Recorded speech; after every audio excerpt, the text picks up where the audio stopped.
폭풍은 하나님께서 바다에서 만드십니다.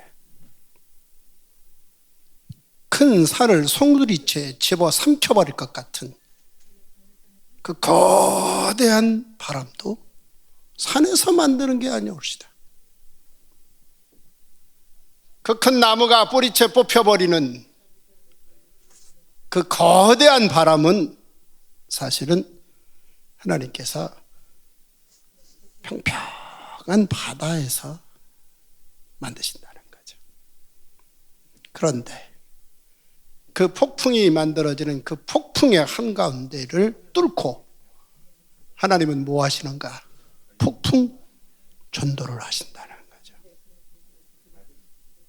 폭풍 전도의 첫 번째 이야기는 당연히 노아입니다. 하나님께서 노아에게 설계도를 주시면서 배를 만들게 하셨습니다. 아무리 큰 폭풍이 쳐도 살아남을 배, 아무리 흔들려도 아무리 요동이 쳐도 살아남을 배를 만들게 하셨습니다. 아마 그 배에는 사공이 없었을 것 같아요. 그럼에도 불구하고 그 배는 하나님의 전도를 향해서 쉬지 않고 움직이는. 왜 하나님께서 그 배를 만들게 하셨습니까? 인간을 사랑하셨기 때문입니다. 무슨 얘기입니까? 하나님께서 천지를 창조하시되 월요일에서 토요일까지는 심은 대로 거두어서 성과를 내게끔 그렇게 하나님이 인간에게 지혜를 주셨습니다. 자, 그런가 하면 주일날은 모든 심는 노력을 멈추라는 거죠. 그리고 그 모든 것을 있게 하신 창조주 하나님, 그분을 바라보며 그분을 찬양할 수 있도록 안식일을 만드셨습니다. 이것이 우리 인간이 가장 복되게 하나님께 영광 돌리고 사는 삶의 방식입니다. 월요일부터 토요일까지는 심어서 거둔다. 자, 그리고 주일날은 심지 않고 거둔다. 심지 않고 거둔다. 이 사실을 깨달아 알게 하겠다라는 게 하나님의 창조 지혜입니다. 그런데 그 법을 지키지 않는 인생들이 나오는 거죠. 그러므로 하나님은 마음에 한탄하셨고 결국은 한탄만 하시고 계실 수가 없어서 노아에게 방주를 지어서 폭풍을 뚫고 그 하나님을 향해서 갈 수 있도록 길을 여신 이야기가 노아 홍수 이야기입니다. 그리고 이후에 내려오면 아주 작은 배라고 해야 될까? 그러나 그에게는 너무나 큰 폭풍 같은 배, 바로 모세가 갈대아 상자를 탔다는 거죠. 우리가 보기엔 상자지만 모세는 어떻습니까? 폭풍을 뚫고 애굽의 한가운데로 들어가는. 이후에 세월이 지나면 폭풍을 뚫은 사람, 그리고 하나님의 마음으로 폭풍 전도를 떠난 사람, 이 사람이 바로 요나입니다. 요나 선지자. 이 요나에게 아수르로 가라 그랬습니다. 북이스라엘 남유다 쪽에서 보면 동북쪽으로 약 한 370km 정도 올라가면 아수르인데, 이 요나가 오히려 거금을 주고 배편을 사고 약 한 3,000km 되는 다시스 쪽으로 가려고 배를 탄 거죠. 드디어 폭풍길에 오른 겁니다. 그런데 한참쯤 가다 보니까 배가 정말 뒤집히는 거예요. 그런데 요나는 아랑곳하지 않고 배 밑바닥에서 잠을 자고 있는 거죠. 온통 배를 타고 있는 모두가 다 놀랐습니다. 그래서 우리 다 죽었구나 이렇게 판단을 하는데, 유독 한 사람만 편히 잠자고 있는 사람이 있으니 이상해서 가서 물어본 거죠. 그랬더니 이 폭풍의 연고가 자기 때문이라고 얘기하는 거죠. 폭풍의 주인 되신 하나님께서 자신의 불순종으로 인해서 이런 상황이 처해졌노라 라고 용감하게 얘기를 하는 겁니다. 그리고 결국 한 걸음 더 나아가서 나를 들어 저 바다에 던지라. 나 하나 죽여서 다 살란 얘기죠. 차마 그 배 안에 든 사람들이 이걸 행동으로 옮기지 못하는 상황에서 폭풍은 더 거세졌고 결국 요나는 바다에 던져지게 되어지고 그 배 탄 사람들은 이제 안전하게 다시스까지 먼 길을 갈 수 있게 되었겠죠. 그리고 이제 요나는 여러분 아시다시피 큰 물고기 뱃속으로 들어갑니다. 그곳에 들어가서 그는 3일의 시간을 보내면서 하늘의 하나님께 기도합니다. 하나님 마음 헤아리지 못해 죄송합니다. 그리고 하나님 맡겨주신 사명 등져서 죄송합니다. 한번 해보겠습니다. 이렇게 그의 마음을 고쳐먹습니다. 그리고 드디어 이제 니느웨에 도착합니다. 그곳은 약 한 12만 명이 살고 있는 곳입니다. 서산시가 약 한 18만 5천 명 정도 되는 큰 위대한 도시인데요. 니느웨 또한 한 12만 명 정도 사는 그곳에 하나님께서 그를 보내서 그들이 돌아서기를 촉구한 겁니다. 겉모습은 그들이 잘못했다는 것입니다. 그래서 그들의 잘못을 하나님께서 책망하시고 심판하시겠다는 겁니다. 그러나 마음 깊숙한 곳엔 그들이 하나님의 사랑의 자리로 되돌아서기를 간절히 열망하는 그 소망을 요나를 통해서 드디어 드러낸 것입니다. 이 소문을 들은 그들이 이제 마음이 움직이기 시작했고 너나 할 것 없이 하나님 앞에 마음을 돌이키는 회개 운동이 일어났습니다. 이때 요나 입장에서 이 되어지는 상황을 놓고 조금 더 또 마음이 틀어지기 시작했습니다. 바로 그럴 때 우리 하나님께서는 이 요나의 마음 깊숙한 곳에 하나님의 더 큰 마음을 건네주기 위해서 박넝쿨을 준비하셨고 박넝쿨이 햇볕을 가리다가 벌레가 그 박넝쿨을 갉아먹자 요나가 우리 하나님 앞에 투덜댑니다. 우리 하나님께서 말씀하십니다. 이르시되 여호와께서 이르시되 내가 수고도 아니하였고 재배도 아니하였고 하룻밤에 났다가 하룻밤에 말라버린 이 박넝쿨을 아꼈거든. 하물며 이 큰 성읍 느느웨에는 좌우를 분별하지 못하는 자가 12만 명이요 가축도 많이 있나니 내가 어찌 아끼지 아니하겠느냐.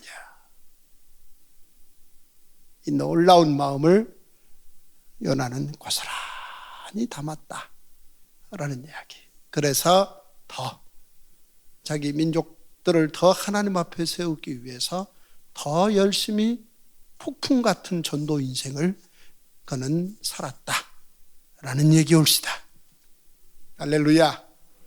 자, 폭풍 전도 이야기는 여기서 멈추지 않습니다. 온 천하 만물을 창조하신 창조주 하나님인 우리 예수 그리스도께서 어느 날 갈릴리 바다에 배에 오르셨습니다. 그런데 갈릴리 바다가 흉흉해져서 큰 폭풍이 일어나서 배에 많이 물이 들어와 있음에도 불구하고 우리 주님께서는 그 배 안에서 주무시고 계시는 거예요. 왜 배 안에서 주무시고 계실까? 1. 우리 주님은 배만 타면 주무시는 습관이 있으시다. 2. 사실은 주무시는 척하고 계시다. 3. 피곤해서 주무신다. 어느 쪽입니까? 고마워요. 3번입니다. 너무 피곤하신 거죠. 그러면 왜 우리 주님은 이렇게 피곤하신 겁니까?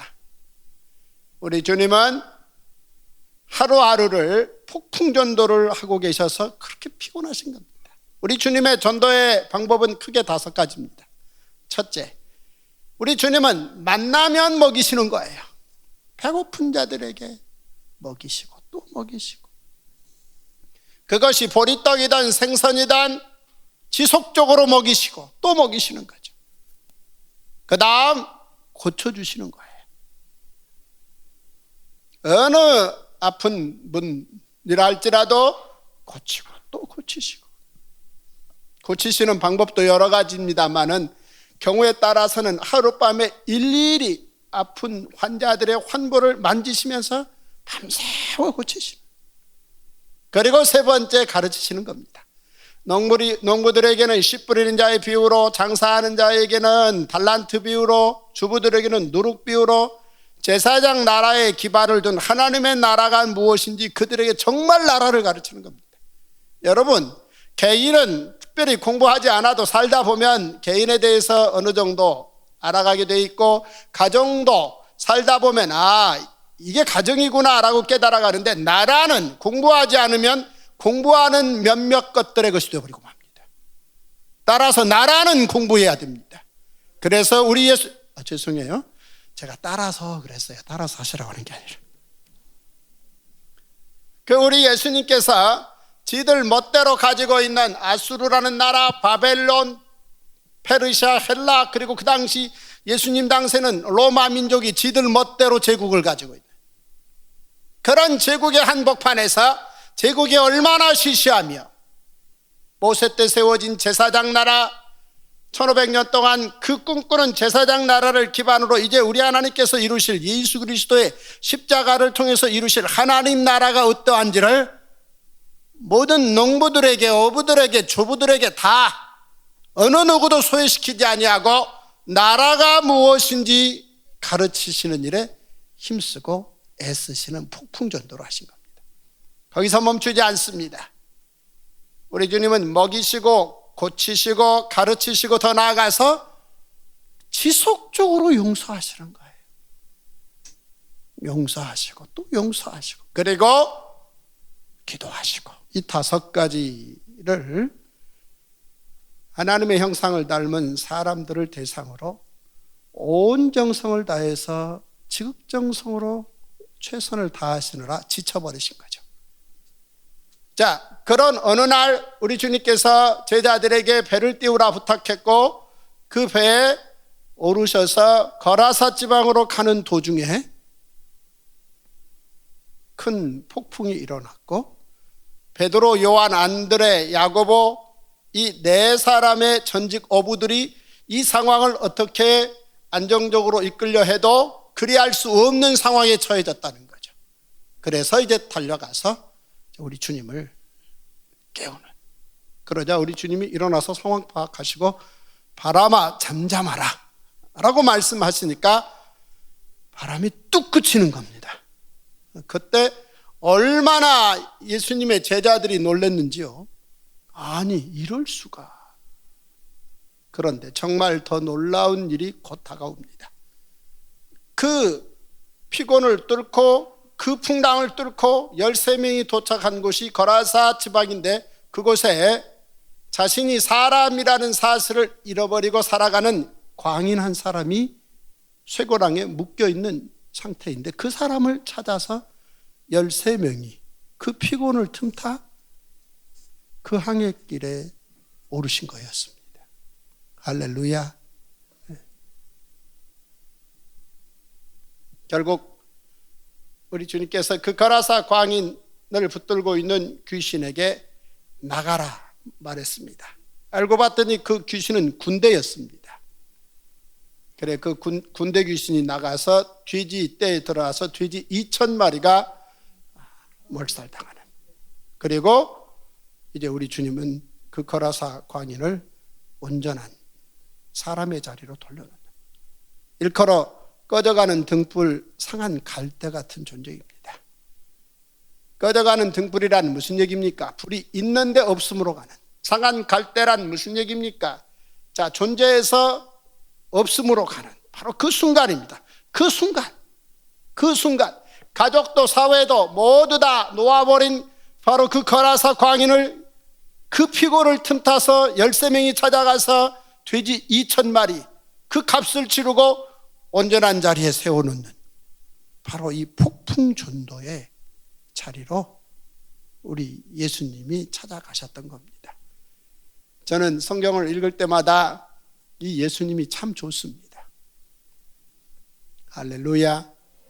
바로 그 거라사 광인의 자리, 바로 그 자리와 다를 바가 없는 삶의 순간에 있는 저희 가정에 우리 주님이 찾아오셔서 참 기쁘게 생각합니다. 벌써 먼 옛날 이야기가 됐군요. 50년 전 이야기가 됐으니까요. 저 10살 때 제 아버지 돌아가시고 저 11살 때 저희 어머니가 중풍으로 쓰러지시면서 이제 저희 가정에 복음이 들어오는. 지나놓고 보니까 참 세월이 많이 지났네요. 50년이 지났으니까. 그래서 저희 어머니가 오른쪽 전체가 마비된 상태에서 절뚝거리면서 교회를 4km 걸어갔다 걸어오시고 4시간 걸어갔다 4시간 걸어오시고 그렇게 저희 집이 예수를 믿게 되었는데요. 이후 이제 우리 주님의 사복음서 이야기를 읽고 또 읽어봐도 바로 그 거라사 광인의 자리로 찾아오신 그 주님이 우리 집으로 저를 찾아왔다는 생각 지울 수가 없습니다. 그래서 저는 그 예수가 50년째 너무 좋습니다. 그래서 전 이렇게 노래할 수 있습니다. 난 예수가 좋다오. 난 예수가 좋다오.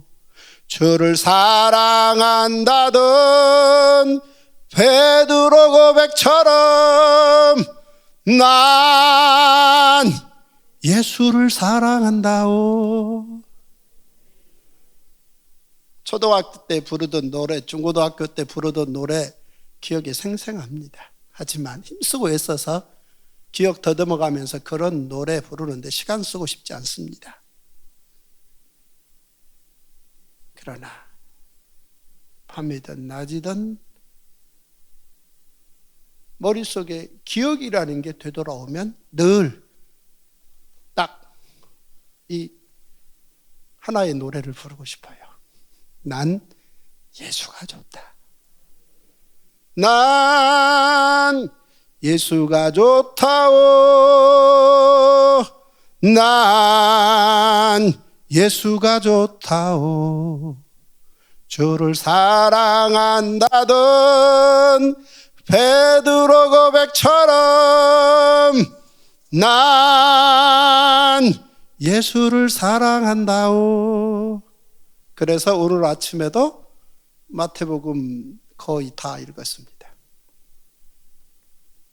전 성경 창세기 1장에서 계시록까지 전체를 한자도 빼놓지 않고 1000번 이상 읽은 것 같은데 사복음서만큼은 몇천 번을 읽은 것 같아요. 거의 이틀 3일이면 사복음서는 한 번씩 읽습니다.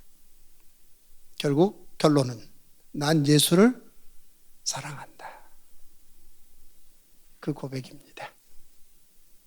자, 다메섹 도상에서 이 예수를 만나고 그렇게 좋아서 저하고는 비교할 수 없을 만큼 예수를 미치도록 사랑하는 사람, 바로 그 사람이 사도 바울입니다. 그 또한 폭풍 전도를 쉬지 않고 진행한 사람입니다. 그는 다메섹 도상에서 예수를 만난 이래 그렇게 고백합니다. 내가 파선하는데 3번 경험했다. 40에 하나가만 매를 5번 맞았던 얘기하고는 비교가 되지 않습니다. 40대에서 한 대 가만 이 제사장 나라 율법이 옵시다. 혹시 그 맷때리는 유대인들이 40대까지 제사장 나라 법으로 정해졌는데 41대 때리면 법을 어길까 봐 그들은 이제 39대까지 때리고 멈추는 거예요. 이 사도 바울은 다메섹 도상에서 예수 그리스도를 만났고 제사장 나라 법이 십자가를 통해서 온전히 하나님 나라로 완성되었다라는 걸 외치는데 이것을 신성모독자라고 오해하고 주장하고 끝끝내 우기는 세력들, 바로 이제 예루살렘 성전을 기반으로 자기들의 기득권을 유지하는 대제사장 세력들이죠. 바로 이들에 의해서 40에 하나가만 매를 5번이나 맞았는데요. 이 정도는 사실은 3번 파선했다라는 얘기와는 비교도 안 된다는 거예요. 그 3번 중에 한 번은 일주일을 깊은 바다의 흑암에서 보냈다라는 얘기를 써놓고 있어요. 그런데 이런 경험을 한 사도 바울이 지치지 않고 1차, 2차, 3차 전도 여행을 마감하고 이제 그의 마음 깊은 곳에 우리 주님이 그에게 남겨주셨던 그 놀라운 꿈, 이 하나님 나라의 복음은 예루살렘에 멈춰서는 안 된다는 겁니다. 유대에 멈춰서도 안 된다는 것입니다. 사마리아를 넘어 땅끝까지 가야 된다는 겁니다. 따라서 지난 30여 년 생각해 보니까 갈보리 십자가에서 시작된 이 복음은 이제 예루살렘과 유대와 사마리아와 그리고 지중해 인근의 상당 부분 복음이 전해졌다는 거죠. 이제 전략적으로 볼 때 로마를 징검다리 삼아 그 당시 땅끝에 한 곳인 스페인에 복음을 전해야 되겠다. 이 굳건한 결심을 오랫동안 세웠고 이 결심을 이제 실행 단계에 옮겨야 되겠다라고 자기 동료들을 설득해서 행동으로 옮기기 시작했습니다. 그 첫 번째 단계가 이제 복음을 같이 협력해온 예루살렘 사도들과 이 모든 계획을 얘기하고 그들에게 보고도 하고 승인도 받고 이제 그들이 맡아줄 부분들에 대해서 감사하며 자기가 맡을 일을 놓고 가겠다라고 예루살렘에 간 거예요. 그런데 예루살렘에서 큰 오해가 발생했고, 즉 사도 바울에 대해서 소문이, 열심히 충성 있는 소문이라는 게 교회의 소문들이었다면 불순종한 유대인들에게는 사도 바울이 지나치게 유대교를 거부하는 자들, 혹은 이제 예수를 적당히 믿는 자들에게도 사도 바울이 지나치지 않냐라는 그런 일부 편견들이 있어서 꼭 그런 건 아니다라는 걸 보여주려고 이제 사도들의 제안으로 사도 바울이 예루살렘 성전을 잠깐 방문한 적이 있습니다. 자, 성경에 있는 이야기들인데 재미있나요? 제가 머리를 왜 올렸는지 그런 시시한 얘기 할까요?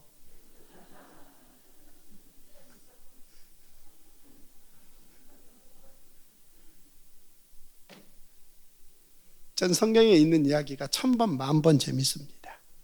너무너무 재밌습니다. 우리 김영배 목사님 말씀하셨듯이 제가 1988년부터 25년 동안 저는 전라북도 고창 사람입니다. 한마디로 전라도 출신 사람이죠. 그런데 제가 1988년부터 25년 동안 경상도의 지리산 권역, 산청군, 거창군, 함양군, 진영군, 의령군, 이 지리산의 산골 깊은 마을에 매주 8월 둘째 주 월요일이면 찾아가서 토요일까지 땀방울 빗방울처럼 흘려가면서 그 일주일 동안은 샤워 한번 하지 않고 어르신들의 발바닥을 제가 1년에 한 주간씩 25년 주무른 사람입니다. 왜요? 우리 예수님처럼 손톱만큼이라도 살아보고 싶어서. 그리고 이제는 이제 베트남에 우리 맹호부대 용사들께서 활동하셨던 베트남의 다낭 인근 그 지역에 가서 그분들의 발바닥을 앞으로 한 10년이든 15년이든 주무르고 싶은 소망이 있는 사람입니다. 예수 이름으로. 이 손을 가지고 뭔가 폼나게 하고 맛있는 거 먹는데, 폼나게 하는데 머리에 젤 바르는 데만 쓰고 맛있는 거 집어다 먹는 데만 쓰고 싶지 않습니다. 이 손을 어떻게 하든 하나님의 사람들이 복음을 위하여 꿈꿨던 그 꿈의 땀방울에 한 방울이라도 적시고 싶은 인생을 살고 싶습니다. 사도 바울 1차, 2차, 3차 전도 여행을 통해서 40에 하나가 만매를 5대 받고 3번 파선하는데 일주일을 보냈으며 그 정도면 충분히 천국 가서 받을 면류관이 넉넉할 것입니다. 그런데 그런 그가 이제 예루살렘을 거쳐 로마를 거쳐 스페인에 갈 계획을 세우는 정말 멋있는 사람입니다. 말씀드렸듯이 이제 예루살렘에서 그를 오해한 그들이 사도 바울을 잡아 죽이려는 상황에 처해지자 예루살렘의 치안을 총체적으로 책임지고 있던 로마의 치안 책임자 천부장이 그런 사도 바울을 구해주게 되고 로마 시민인 사실이 밝혀지고 결국 로마 시민인 사도 바울은 천부장의 도움을 받아서 이제 사내들인 공회를 열었죠. 1차 사내들인 공회가 예수를 십자가를 못 박게 하는 결정된 공회였다면 그 이후에 2차, 3차, 4차까지 있었고 5차 사내들인 공회의 주인공은 영광스럽게도 사도 바울이 주인공이었던 겁니다. 사내들인 공회를 설득해서 하나님의 나라로 돌아서기를 소망했지만 그들은 사도 바울의 그 말을 알아듣지 못했습니다. 알아들을 계획도 없었고요. 결국 그 사내들인 공회에서 최종적으로 난 결론은 사도 바울을 어떻게 하든 수단 방법 가리지 말고 반드시 죽여야 되겠다. 이렇게 결의하고 40명의 암살단들이 조직되자 서둘러서 로마의 천부장은 사도 바울을 예루살렘에서 가이사라로 총독이 있는 곳으로 약 한 80여 킬로 떨어진 곳에 보병 200명, 창군 200명, 기마병 70명에서 470명을 동원해서 바울을 일단 로마 시민이라는 이유로 가이사라에 갖다 보호시키는. 그런데 문제는 그곳에 로마 총독인 벨렉스라는 친구가 뭔가 유대인들과 사이도 잘 지내고 바울과 관계에서 뭔가도 얻어내고 이런 다목적 계획으로 2년 정도를 이 상황을 시간을 끌어서 멈춰버린 겁니다. 그리고 2년 만에 임기가 끝나고 벨렉스가 끝나고 베스도 총독이 왔는데 이 친구가 하루가 급한 이 바울의 발목을 또 전임 총독 벨렉스처럼 또 바울의 발목을 잡는 거예요. 너무 답답한 이 바울이 베스도 총독을 압박합니다. 소장 써라. 나 로마 시민인 거 알지 않냐? 그렇지 않으면 가만히 있지 않겠다. 내 로마 가야 되겠다. 자유롭게 여러 가지 조건이 좋으면 그런 상태로 가면 더할 나위 없이 좋겠지만 이런 상황이라면 죄수여도 괜찮다. 나 로마 가야 된다. 소장 써라. 라고 압박하자 베스도 총독이 부랴부랴 서둘러서 이제 아그리빠 왕을 동원해서 뭔가 그냥 재판받기 위한 죄목을 서둘러 만들어 놓는 그런 과정을 통해서 형식을 갖췄고 드디어 이제 사도 바울은 가이사랴에서 로마로 가게 되었습니다. 그러나 이제 신분은 죄수의 신분이 된 겁니다. 왜냐하면 황제의 재판을 로마 황제의 재판을 청구했기 때문이죠. 그래서 이제 사도 바울과 여러한 여타한 죄목들로 다 묶인 이 죄수들이 백부장, 즉 군대 100명을 거느린 백부장의 손에 묶여졌고 결국 그 백부장은 자신의 병사들과 죄수들을 데리고 아라무떼노라는 배에 일단 타요. 이 배는 로마까지 직접 가진 않습니다. 그 가이사라 인근 에게의 인근만 항해하는 배입니다. 그래서 이 아라무떼노 배를 타고 한참을 가서 어느 큰 항구에 일단 내립니다. 거기에서 이제 그 항구에서 로마까지 가는 267명이 탈 수 있는 거대한 배에 알렉산드리아라는 배인데 그 배에 타요. 그런데 이 겨울이 다가오는 이 상황에서 이 배의 움직임에 대해서 사도 바울이 우려를 표명합니다. 백부장에게 이보시오 백부장, 지금 보아하니 이번 항해가 적절치 않을 것 같은데 조금 더 머물다가 항해를 하면 어떻겠소? 라고 얘기를 하니까 그 백부장이 바울의 말은 듣는 척 마는 척하고 선주와 선장의 말을 듣습니다. 왜냐하면 그 큰 배를 움직이는 선주, 주인이잖아, 배의 주인. 그리고 그 항해를 이끌어서 영업을 하는 선장은 나름대로 자기들 또 판단이 있을 거 아니에요. 그들의 판단은 바울의 생각과는 달랐습니다. 괜찮습니다. 이번에 항해해도 돼요. 우리는 항해할 테니까 타시든 마시든 하시오. 이제 이렇게 나오는 거죠. 결국 백부장은 자기 병사들과 그리고 재판을 받게 될 죄수들을 다 동원해서 배에 태웠습니다. 그리고 한참 항해를 하는데 정말 큰 풍랑이 일어납니다. 이름하여 유라굴로라는 큰 폭풍을 만납니다. 여러분, 올해도 태풍이 몇 개가 올라왔나요? 어떤 태풍이었죠? 우리나라에서 큰 태풍이 있었는데 몇 년 전에 있었던 태풍 가운데 매미라고 혹시 아십니까? 매미. 굉장했죠? 왜 이 태풍에 이름이 붙었죠? 언제부터 붙었습니까? 세계 기상청이라는 곳이 있는데 1953년부터 이제 바다에서 일어나는 큰 폭풍이 발생하면 거기에 이름을 붙인다 그래요. 그런데 지금으로부터 2000년 전에 얼마나 그 풍랑은 컸던지 그 폭풍에 이름이 붙었어요. 유라굴로라는. 누가가 그걸 써놨는데 혹시 여러분 책에도 있습니까? 굉장한 풍랑이 일어난 거예요. 어느 정도였느냐? 14일 동안 도대체 하늘의 해와 달의 별이 14일을 멈춰버리는. 그래서 14일 동안 그 배 안에 있는 사람들이 아무것도 먹지 못한 거예요. 사실상 배 안에는 꽤 많은 양식을 다 실었는데 워낙 어둡고 큰 풍랑이 쳐서 배가 뒤집힐 상황이 처해지니까 그 안에 배를 붙들고 시간을 쓰는데 일주일이 아니라 보름을 14일을 그렇게 시간을 써버린 겁니다.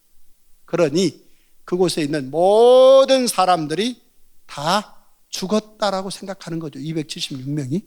바로 그때 14일이 끝나갈 무렵에 사도 바울이 그 모든 죽었다라고 이미 다 죽은 목숨이라고 생각하는 그 사람들에게 바울이 입을 열어서 말합니다. 이제 걱정 없다. 끝났다. 이제 우리 살게 됐다. 하늘의 하나님께서, 즉 바다에 폭풍을 만드신 하나님께서 이제 이것으로 끝났고 결국 우리는 로마에 도착하는 것으로 하나님께서 허락하셨다라는 얘기를 하면서 이제 그들을 설득합니다. 그러는 사이 빛이 드디어 들어옵니다. 그래서 사도 바울은 이제 그 267명 그 사람들에게 이제 먹으라고 얘기합니다. 자, 먹고 힘내십시오. 희망이 있습니다. 아무도 희망을 얘기하지 않습니다. 그런데 그 상황에서 이제 사도 바울이 음식을 먹고 희망을 내자라고 얘기하고 그들이 드디어 음식을 먹고 이제 어느 정도 정신을 차립니다. 그리고 정신 차려서 보니 작은 섬 하나가 보이는 거예요. 지중해에 있는 멜리데 섬인데요. 이 섬은 이후에 보면 역사 속에서 바로 미국의 대통령과 소련의 공산당 서기장 고르바초프가 만나서 몰타 회담을 했던 바로 그 작은 섬인데요. 그 섬이 보이는 거예요. 그러니까 그 큰 배에 타고 있던 사람들이 드디어 희망을, 즉 음식을 먹어서 조금 기력을 찾고 희망이 보인다고 생각한 그들이 뭔가 살 소망이 생기는데 서둘러서 큰 배에서 쪽배들이 밑으로 착착착착 내려가는 거예요. 사도 바울이 보니까 선원들이 빨리 쪽배를 타고 그 큰 배에서 빠져나올 계획들을 실행하고 있는 거예요. 이 사도 바울이 백부장을 서둘러 부릅니다. 불러서 여보시오, 저 배 타고 내려가는 저 선원들 저 배 타고 내려가면 다 죽습니다. 빨리 막으시오 라고 얘기를 하자 그때는 이제 백부장이 드디어 사도 바울의 말을 듣습니다. 그래서 그 쪽배가 내려가는데 군인들이 가서 그 쪽배에 그 내려가는 줄을 다 끊어버리죠.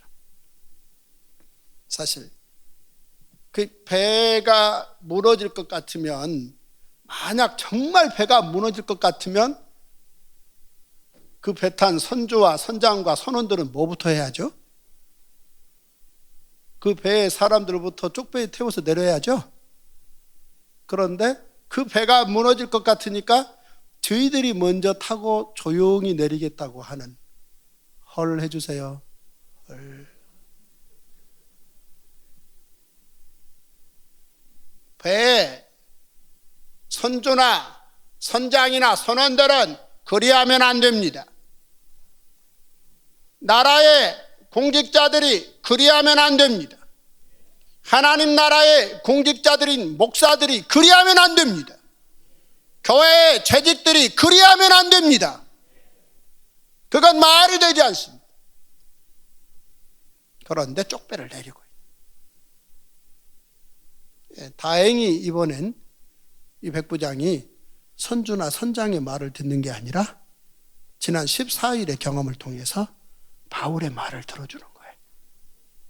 해서 서둘러서 그 쪽배 내리는 줄을 다 잘라버려요. 저 같으면 내비두었을 것 같아요. 내비두면 어떻게 되죠? 그들 다 죽어요.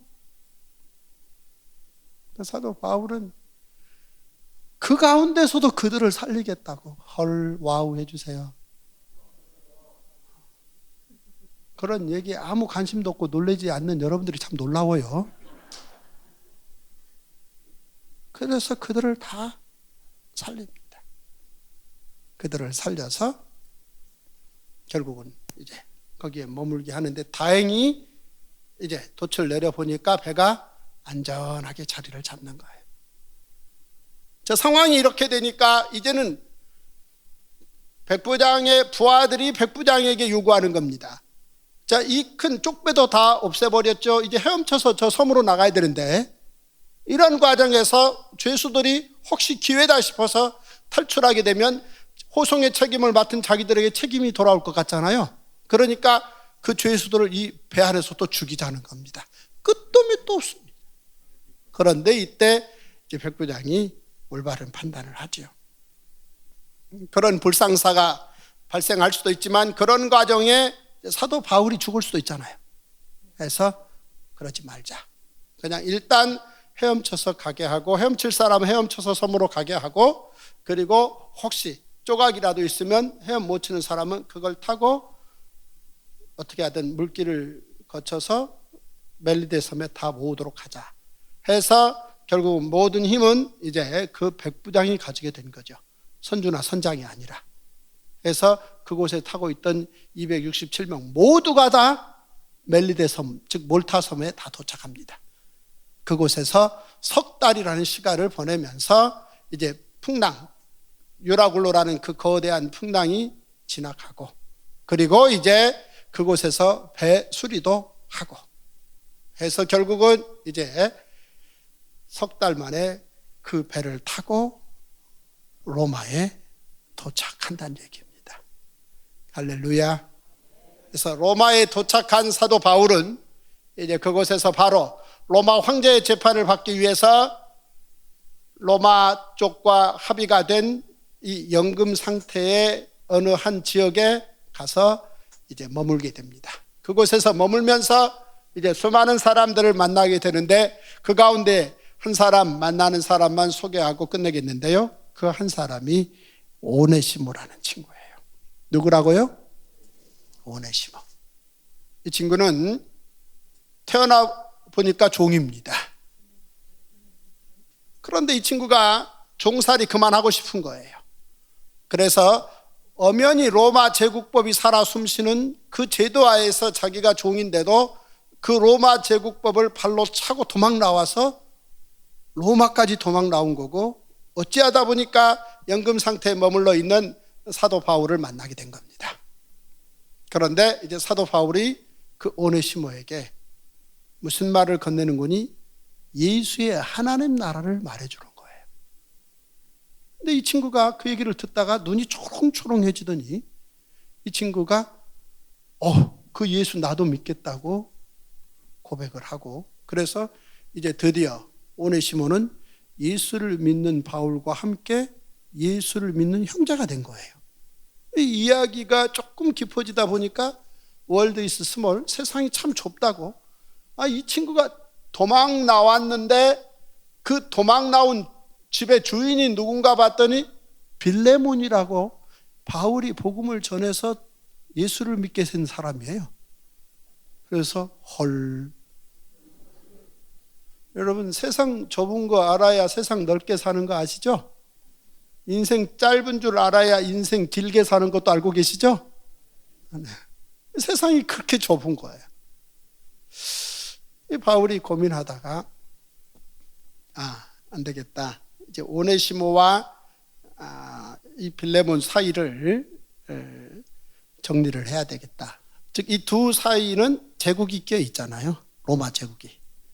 그런데 이 로마 제국을 빼버리고 하나님 나라 안에서의 새롭게 수립된 관계를 끝을 내야 되겠다, 이렇게 결심을 합니다.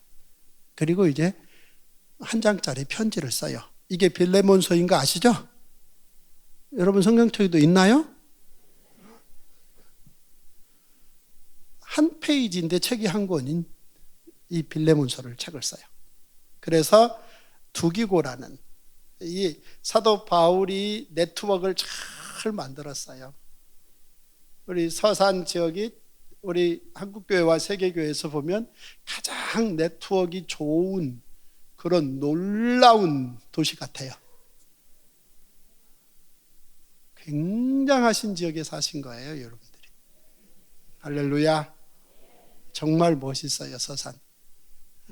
서산이 한국교회를 바꾸고 세계교회를 바꾸는데 가장 요긴하게 쓰이는 그런 놀라운 도시가 될 줄로 기대하겠습니다. 일단 훌륭한 목사님들이 너무 많으세요, 서산에. 저는 대한민국의 목사님들 10만 명 가운데 10,000명하고는 안다고 보시면 돼요. 그런데 좋으신 목사님들이 서산에 다 모여 계세요. 안 놀래는 여러분들이 참 놀라워요. 바울은 두기고하고 너무나 잘 지냈어요.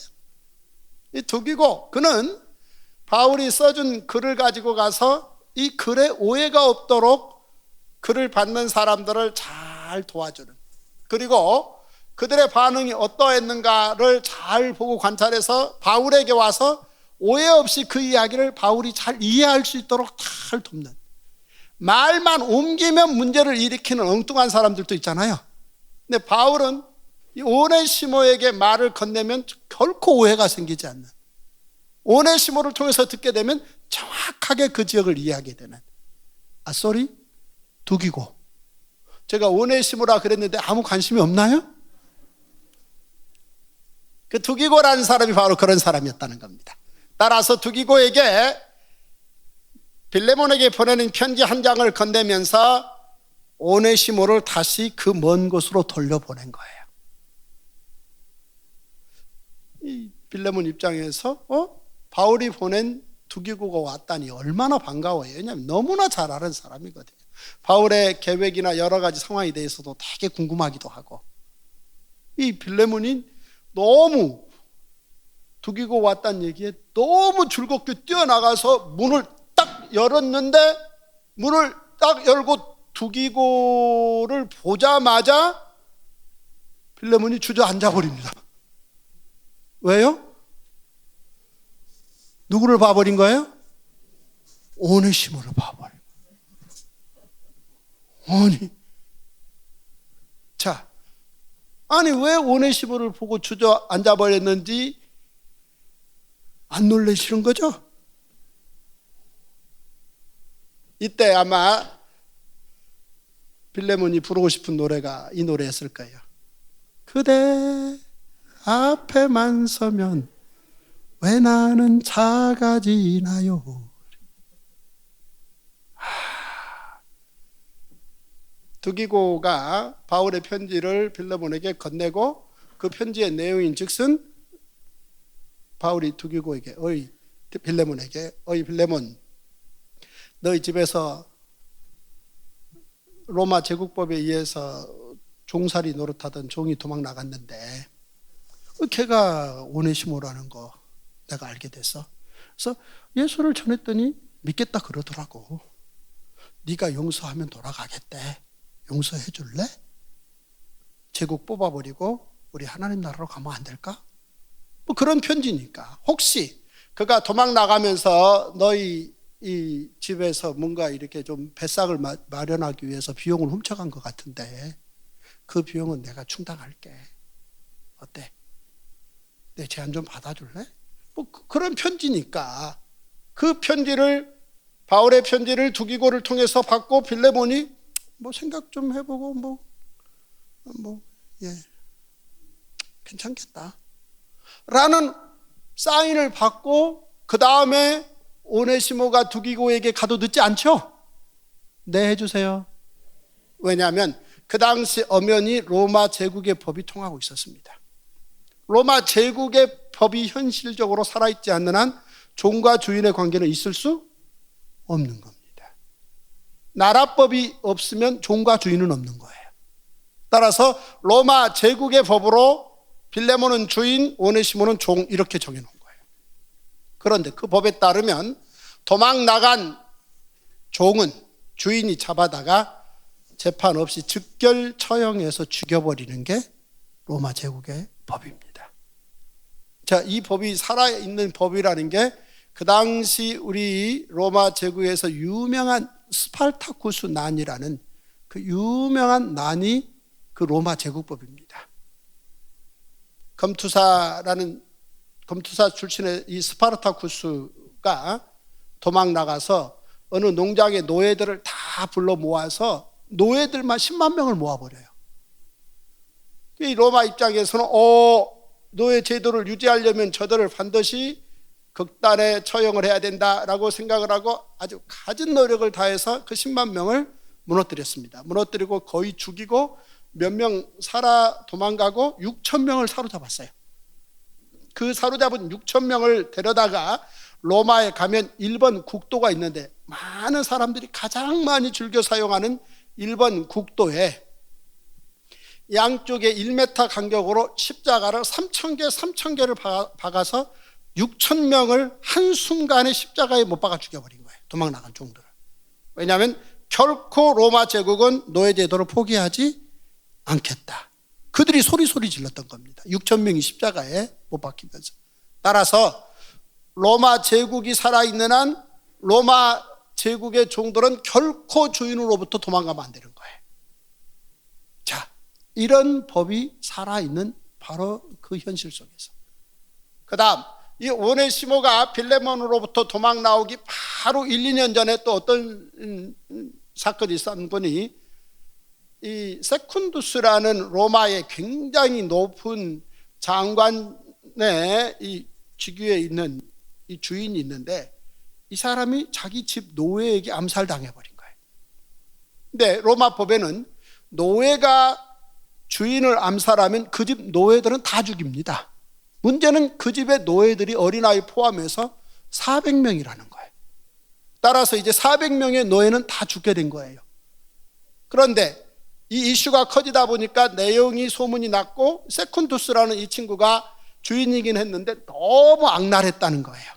따라서 로마에 소문이 돌기를 저 주인을 암살한 종은 반드시 죽이되 나머지는 뭔가 최소한의 관용을 베푸는 게 좋지 않겠나? 그런 어떤 여지들이 여론으로 만들어지고 있었는데 그러다 보니까 이 문제를 가지고 결국은 당시 로마 황제였던 5대 황제 네로가 원로원 회의까지 소집해서 이 문제를 다뤘는데 결론은 그 400명을 다 죽인다는 겁니다.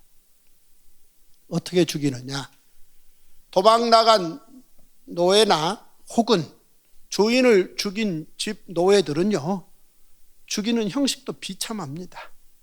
아주 그냥 도시의 가장 쓰레기가 모이는 그런 하천 같은데 쭉 세워놓고 아주 쇠뭉댕이나 그런 것으로 그냥 한 방에 쳐서 딱 죽일 수 있도록 딱 쳐서 그 시궁창에 시신을 떨어뜨려서 그냥 썩게 만들어버려요.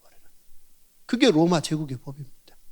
그러니 그 로마 제국의 당시 살아있는 법에 의할 것 같으면 이제 빌레몬은 오네시모를 그 자리에서 한 방에 죽여버릴 수 있는 겁니다. 그걸 빌레몬도 알고 있고 오네시모도 알고 있고 사도 바울도 알고 있고 두기고도 알고 있는 거예요. 그런데 바울이 그 빌레몬에게 두기고를 보내면서 편지 한 장 드려서 옆에 오네시모를 동반시켰더니 오네시모가 따라가 버린 겁니다. 그리고 앞에 와서 서 있는 거예요. 오네시모의 말 없는 외침이죠. 오케이? 빌레몬에게 얘기하는 거죠. 오케이? 나 하나님 나라의 예수 그리스도를 통한 하나님의 아들이야. 너도 하나님 나라의 예수 그리스도 아들이지? 오케이. 그러나 넌 로마 제국의 법으로 따지면 내 주인이지? 오케이. 자, 나 하나님 나라 와서 네 마음대로 해. 헐 해주세요. 헐.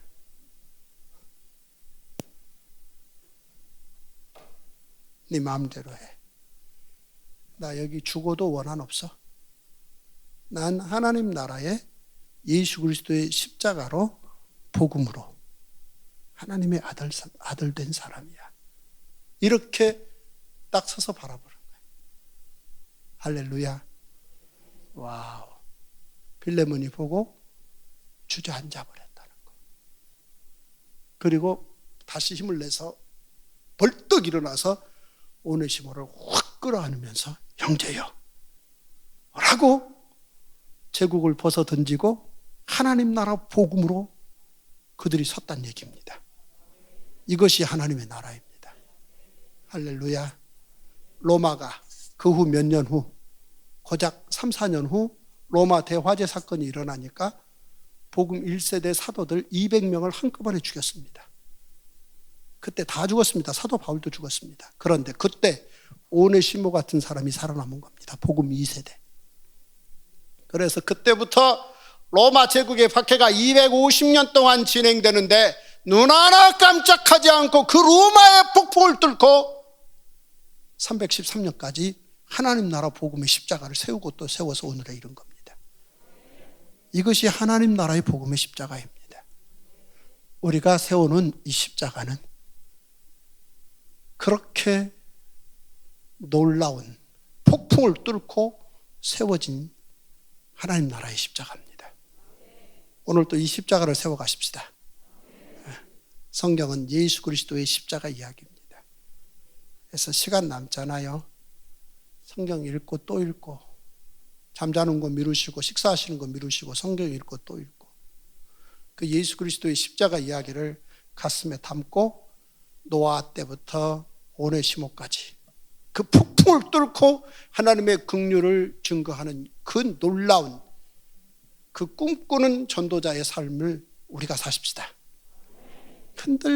흔들립니다. 하나님께서 이 지구를 스스로 한 바퀴 돌고 1년에 크게 한 바퀴 돌게 해서 낮과 밤을 만드시고 계절의 변화를 만드시는, 흔들리는 건 no problem. 문제는 흔들리지 않는 복음을 우리가 끝까지 폭풍 속에서 뚫고 가는 그런 놀라운 꿈을 꾸십시다. 아무리 흔들려도 십자가의 복음을 가지고 폭풍 속으로 들어가서 복음을 증거하는 그런 멋진 인생들 사십시다. 한 번밖에 살지 않잖아요. 절뚝거리고 교회 가도 돼요. 어떤 모습으로 가도 돼요. 그러나 그 복음의 십자가, 종의 모습이어도 좋습니다. 겉모습은. 그러나 움직일 수 없는 그 하나님의 아들 예수 그리스도 십자가를 통한 하나님 나라 복음을 가슴에 품고 그 꿈으로 오늘을 살고 우리 자식들을 그 꿈으로 세워가십시다. 서산 정말 멋진 곳입니다. 우리 사랑하는 우리 김영배 목사님 제 30년 친구고요.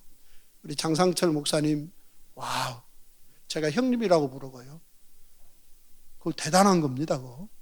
우리 이구일 목사님, 이렇게 감리교회 훌륭하신 분이 계신가. 오늘 우리 배 목사님, 해미교회 목사님 등등 많은 목사님들을 뵙고 정말 이곳은 대한민국을 살아 숨쉬게 하는 심장이 뛰는 곳이다라는 생각이 듭니다. 어디 가서 똑같은 얘기 하지요? 그렇게 여러분 물으시죠? 아니요, 그렇지 않아요. 기도하겠습니다. 좋으신 아버지 하나님, 오늘 이곳에 우리 주님 예수 그리스도의 십자가 이야기를 다시 한번 우리 가슴 속에 울림으로 주심을 감사합니다. 십자가, 오직 예수 그리스도의 그 복음의 십자가를 가슴에 담고 그 십자가로 인해서 울고 웃고, 이 십자가를 자식에게 증거하고, 이 십자가를 이웃에게 증거하고, 이 십자가 때문에 모여서 성찬식을 하고, 이 십자가 때문에 모여서 우리의 눈물과 우리의 손발에 땀을 흘리는데 주저함 없는 우리 멋진 서산 지역의 귀하신 목사님들, 우리 장로님들, 우리 귀한 성도님들 한 분 한 분들이 다 되실 수 있도록 그렇게 축복하여 주시옵소서. 우리 주님 예수님의 이름으로 감사하며 기도합나이다. 아멘.